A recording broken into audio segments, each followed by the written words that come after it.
Hi guys, Isaac here. Today I'm going to go through some of the common misconceptions people have about the use of spear and shield. One of the most common weapon combinations used throughout history, and I think it's a lot of people don't put the time in to the combo to realise its full potential. So, first misconception I'm going to talk about is that the spear is very unwieldy in one hand, and you're much better off with a two-handed polearm or a sword and shield. So, the initial problem starts where people hold their spear too far back. This puts a lot of strain on your forearm and your shoulder and leaves the point of the spear very hard to move around, and it's generally very tiring to use the spear this way. I would recommend using the spear kind of from the balance point or maybe just behind the balance point.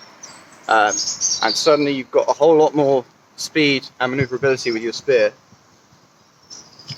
On top of this, if you do need the extra reach, you can always scoot your hand back a little bit and get that extra reach and then come back to shorten your grip. And the changing of the reach of your spear is a very important thing, because it's very good to kind of trick people and feint them and stuff when they think that you only got a certain amount of reach. And then you can give an extra 6 inches or whatever and get so yeah, that's the first thing you can do. Hold your spear near the center. Second thing you can do is, much like a lance, you can couch your spear and take it up into your armpit. This gives you 2 points to pivot around, much like you'd have two hands on a spear. You've got your hip or your elbow, or if you bring it full up into a full couch, you've got it right up in your armpit. Now, it doesn't necessarily always need to be a full couch. In fact, sometimes I find a lower couch near the hip with the elbow on it is better, because you can get better angles basically than this, which is just straight pointed out. So this gives you a whole lot more control over the maneuverability at the end of your weapon. The second thing you can do to improve the maneuverability of your spear is you can use the edge of your shield to push your spear in certain directions. So if you really quickly need to get over to the right or your left, I can push it over with my shield. Which brings me on to the next point, which is that spears are weak in the bind. Single-handed spear is weak in the bind, say against a two-handed polearm. So my brother Aiden here is going to step in with his spear, and I'm going to show you how using these two techniques of the front of your shield and your spear couch can actually make your bind a whole lot stronger. So if I first initially use the spear, how many people do, and Aiden just tries to push the spear about, there's very little I can do to defend against it, and I will probably try now. If you go, there's no way I can stop it. So now I'm going to start implementing the techniques that I talked about. I'm going to use the front edge of the shield and the couch to try and resist Aiden's forces.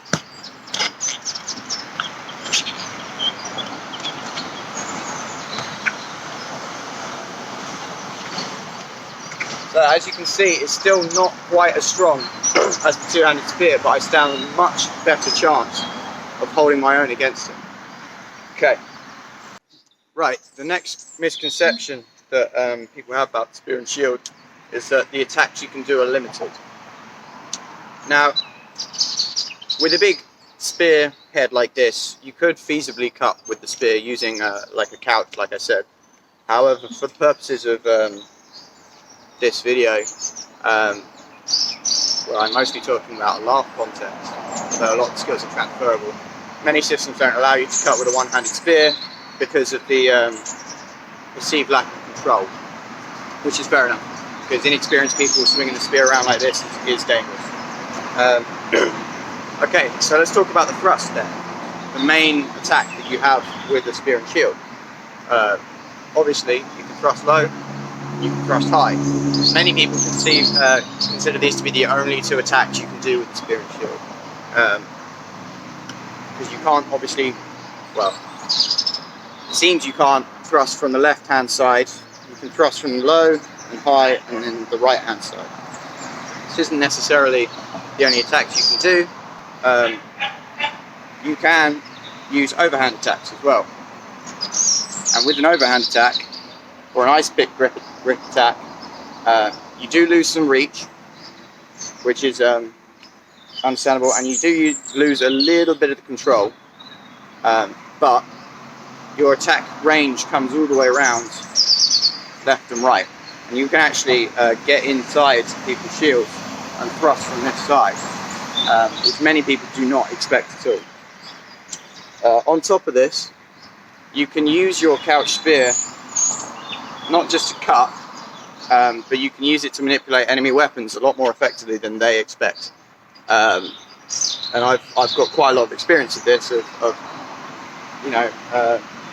messing around with other polearm users who think they can push me around with this, and generally they can't. I'm a lot quicker than they think I am. Okay.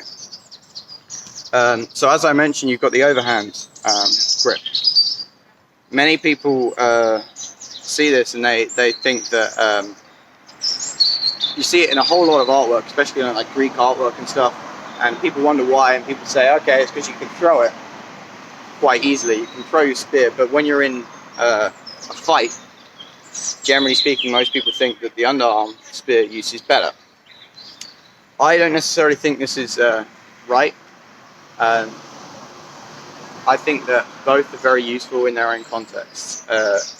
If you're in a more open environment, or skirmishing, or in a more open line, this underarm is generally better. But as soon as things get crushed up and a bit closer, the back of your spear starts getting interfered with by all your mates, and you can pop people in the face with it, which is exactly not what you want.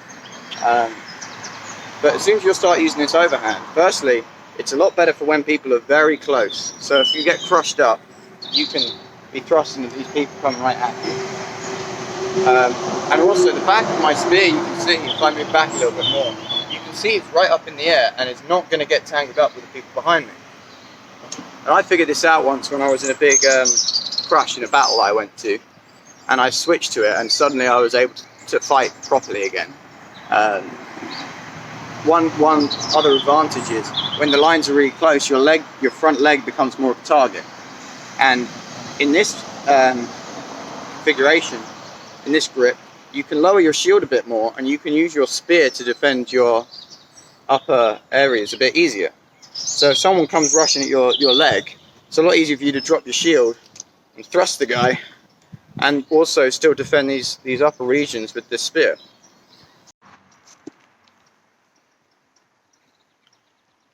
Right, so me and Aidan are just going to demonstrate some of the different attacks you can do with the spear and shield that are quite useful, both in underarm and overarm. So, obviously I can thrust low, I can thrust high, as one normally would. I can actually also take up I can come up the inside line. If I step across with my back foot, I can bring my spear half. In fact, if I look at you, I can show it a bit easier. As this leg comes across, my spear half can come in, and I can take up an inside line that most people wouldn't see coming at all. And I've got some very experienced fighters with that one. Secondly, you can utilise all your overarm grip stuff as well, because you can actually switch mid-fight quite quickly. There's a number of ways I'll go into in a minute. The main one that I use is when I'm coming up, I can come inside this line here. You can come across to the left-hand side and get thrusts in from the left. Now the overarm stuff only really works when you're closer. Even when it's in a one-on-one context. Because if you go right to the back of your spear and your overarm, it's very difficult to do anything with it. So you've got to be kind of near the point. And this is where I think the overarm was really used, when you were right up close, like this kind of thing, and trying to get around and doing all that kind of thing. Now the overarm grip isn't only good for doing these high attacks though. You can come from the left and the right, as we said, but also you can actually come from down below and thrust upwards. And if you're coming up, trying to get up under a shield, it can be quite good. So Aidan comes up and that's quite an unexpected one again. Um, but you do lose some reach with the overarm stuff. So a lot of people tend to think that it's very difficult and risky to change your grip during a fight in case your spear gets knocked out of your hand or whatever. But I've actually found that you can do it 9 times out of 10 pretty safely. And if your spear does get knocked, you can generally catch it or switch to your sidearm and you're sorted. So the various ways you can switch between the grips. The first one I've showed briefly before, where you literally just rotate it around your palm, and that's very useful if you're low going high, or if someone's rushing you, you can very quickly switch to this, which is a shorter grip. So that's the first one, and that allows you to come over and switch kind of the quickest way, I'd say. The second one is kind of useful if you want to switch back from overarm. Because in overarm you've got less control over your spear, sometimes it can be quite hard to bring the point back. So if the point gets knocked out of the way, one thing you can do is you take the button of your spear and you tuck it under your armpit, and then switch your switch your hand round, and you've got back into your underarm grip. So I'll show that again. If the front gets knocked, and I'm back ready to go, which is a lot quicker than if the front gets knocked and I try and bring the point back online. The third way of doing it,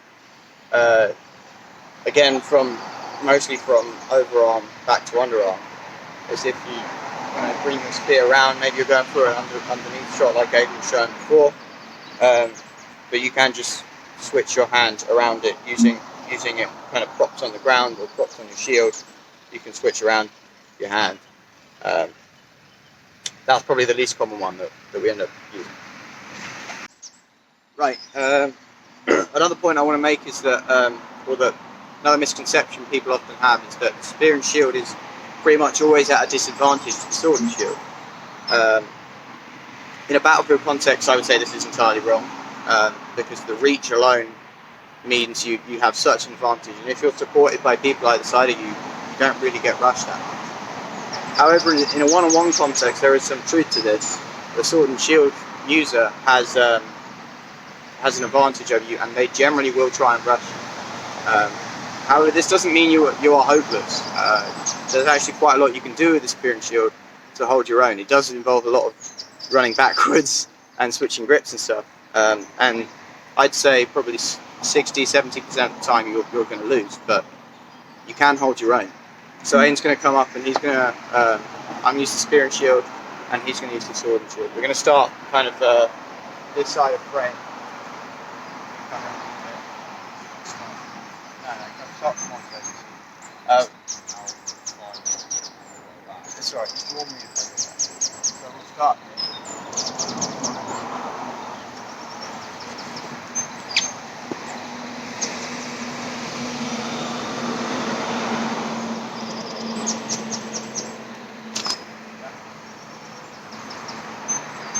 So you can see as well that it involves a lot of grip changes in order to get into the angles that are normally unattainable for a spear and shield user, or the enemy generally thinks are not openings. So when spear and shield users try and rush you, they generally try and trap your spear on the outside line. So they'll try and come in and do this, and then stop you kind of getting back in. Which is why a lot of the time as they come in, you can switch to your overarm grip. You've suddenly got all these lines where you can kind of either get like in and over, which is kind of tricky, but you've got this like arch you can come over, or inside this line here. And it's quite hard to follow that with the shield as it goes over. Yeah, because I can get right round, like over here. I'm quite open, but I do have my shield on this side here, so I can still do stuff even if I'm like reaching right over. I can still kind of block his attacks. We'll do one more from back here.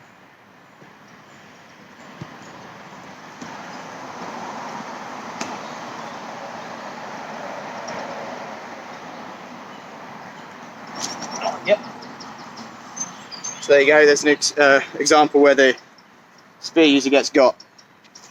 So, yeah. But even then, I took a hit there. I didn't even know.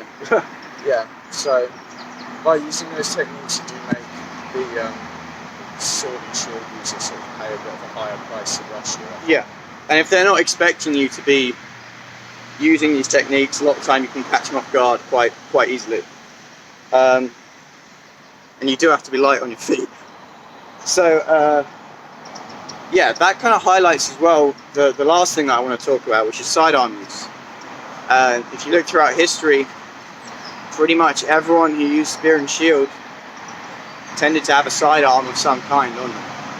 You know, with the hoplites, they had like a little short sword. Vikings are famous for using axes and saxes and whatever, but generally speaking, it's a sword you have at your side. And this is quite an important thing to have, because you are somewhat liable. You run the risk of losing your spear in a fight, and having another weapon that can be your primary is very useful. But also, having a sidearm that's very quickly accessible is really useful if someone starts rushing. So I'm going to go grab my axe real quick, and we'll shoot one where I've got an axe on the inside of my shield. So, yeah.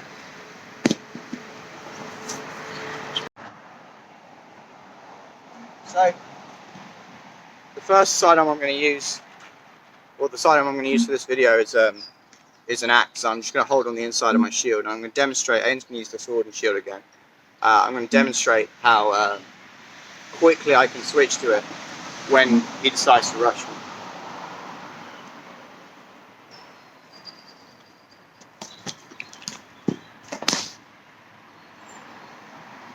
So I can very quickly switch to my axe. Unfortunately, there we doubled, which isn't perfect, but it demonstrates the point nonetheless, is that I can very quickly drop my spear, switch to my axe. And if people don't realise you've got an axe on the inside of your shield, it's a very, very useful thing that will take them by surprise. Now, I would say the main, very important thing about having a sidearm in any scenario is that it's quick and easy to get out. So if you've got a sword or a dagger tucked into your belt, especially if it's a latex one, like we're using here for LARP, you're not going to be able to get it out quick enough, and there's no point in having it really, especially, well, with this combo. So an axe is quite good for that, because you can just hold it on the inside of your shield. But I would say what can be really good is a sword with a well-made scabbard. Luckily Aiden's got a nice scabbard that he's just putting on here, and he'll show you that it can be drawn very quickly if it's nicely made. You can get it out real quick, which is the really important point. So this, even when it's just hanging, it's a bit easier if you can put your shield against it to be able to pull it.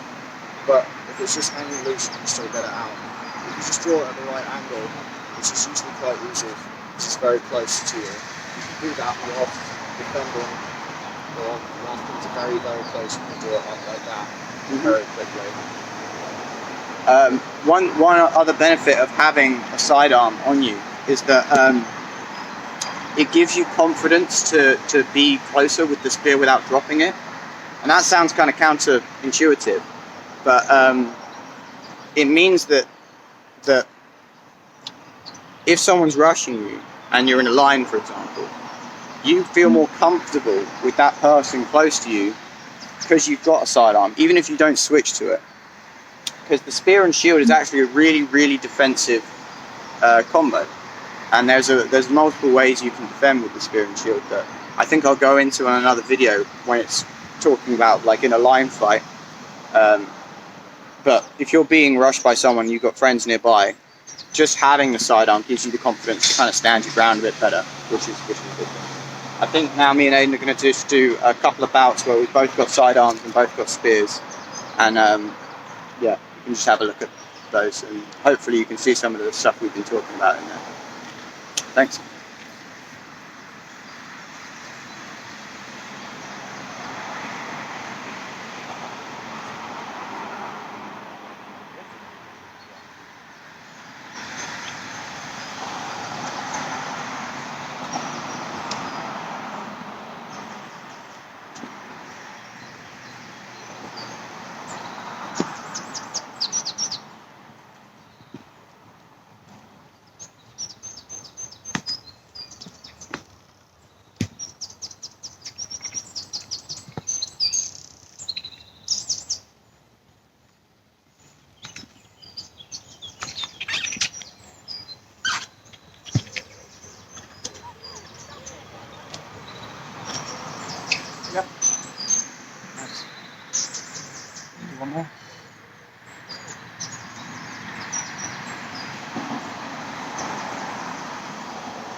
might have missed on like the side. I'm not sure if it's across.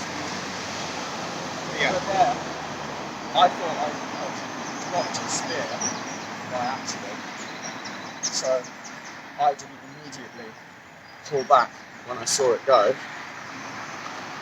But then the side-on drawing, I say drawing for you, just take it off the shield, is so quick. By the time I registered that it was a purposeful drop and switch, I've already taken 2 hits. One thing that's quite good as well is if someone's blocked their view as they try and rush you, so if you just put the spear aside for a second, if I give a thrust to Aiden and he's blocked it high, and I'd let go, to him, if he's feeling through his shield, like a lot of people are, they'll feel it go down and they'll follow it with their shield. And I've caught people like this before. I thrusted high, dropped, and they've gone down with the shield because they felt it dropping, and I've been ready and just gotten hit where they've dropped. And I've had that happen to me actually from one of the guys I was teaching, which kind of gave me a light bulb moment for that one. But yeah, thank you for watching. I think I've covered all the points that I wanted to cover. I will be doing a couple more videos on this kind of thing, hopefully when we've got some more people to work with. If we can have once lockdown kind of lessens a bit and I can get one more person and I can start demonstrating some of the techniques from line fights and multiple angles. But in the meantime, I hope you enjoyed. I'm Isaac Zone.